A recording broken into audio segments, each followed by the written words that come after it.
Let's be real for a minute. There's a lot of myths floating around about degree apprenticeship that you've probably heard in sixth form or college. Let's be real for a minute.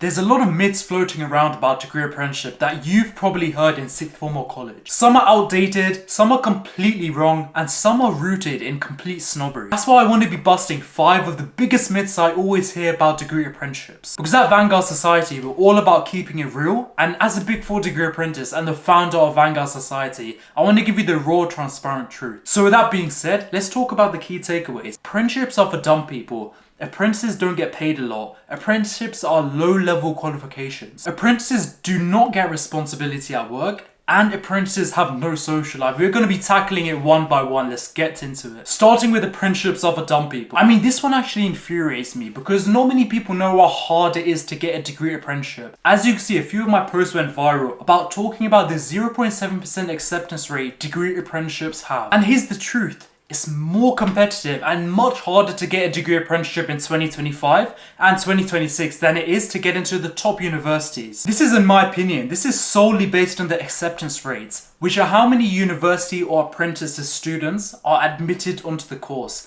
You can see that University of Oxford, LSE, Cambridge, St Andrews and UCL are much easier to get into than degree apprenticeship, just showing you that what is the easy option? It's not a degree apprenticeship, meaning that it can't be for dumb people because it's harder to get into. So it's not the easy route, it's not the route meant for stupid or dumb people. In fact, it's actually harder, as you can see by the numbers. Stats don't lie. And keeping on the topic of numbers, let's talk about salaries for a second. Because the second myth I hear all the time, and 2 people have said it directly to my face, is apprentices don't get paid a lot. And at the age of 18, straight out of sixth form or college, you're going to be earning an average salary of £24,000. And bear in mind, some companies like White & Case, Allen & Overy, Aviva, KPMG, they pay as much as £32,000 in your starting year, which increases every single year. And considering that the average UK salary in terms of a normal working 9-to-5 person is £36,000, you're already reaching that at the age of 18, which is crazy and shows you that apprentices actually earn good money and your salary really does come in handy and is definitely not low. I would say it's quite high for your age group. Now, myth 3, apprenticeships offer low-level qualifications and jobs. This one blows my mind. Honestly, I get shocked because let's zoom out for a second.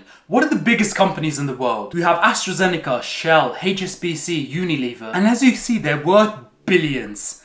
Billions. I'm talking 191 billion, 188 billion. Crazy numbers, right? Now let me tell you another thing. All of them offer elite top degree apprenticeships. Just look at the right hand side of the slide.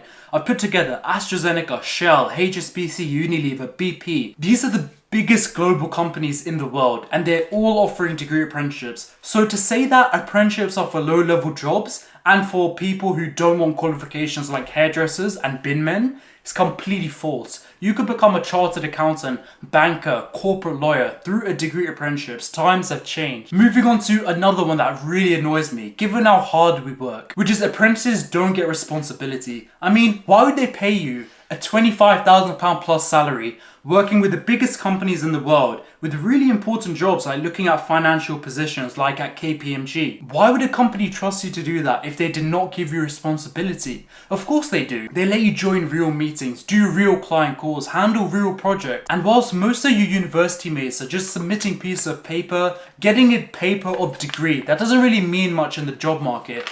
Degree apprentices are actually going out there getting real life work experience. And it's hands-on, it's intense. You're on real projects with real deadlines and deliverables. And clients are relying on you even if you're an apprentice. So not only does it build insane confidence at such a young age, but it clearly means that apprentices do get a lot of responsibility. Lastly, apprentices have no social life. I hear this one a lot and it's really funny because here's the truth. Apprentices absolutely have a great social life. Yes, you're working full time, but as you see by the pictures here, most roles are hybrid. You still have evenings, weekends, holidays, plenty of chances to live outside your 9-to-5 job. I've been to Paris, Turkey, I've hosted dinners, gone out to concerts, chilled with mates, and I still work a 9-to-5, I still get paid, and I still study towards my qualification. You can have this balance and these pictures clearly show it. Work-life balance isn't easy, but it's definitely doable and I hope these images actually show you that it's true. So if you're still on the fence about degree apprenticeships because of the myths you've been told over the years, I hope you're clear now and I hope you enjoyed the lesson.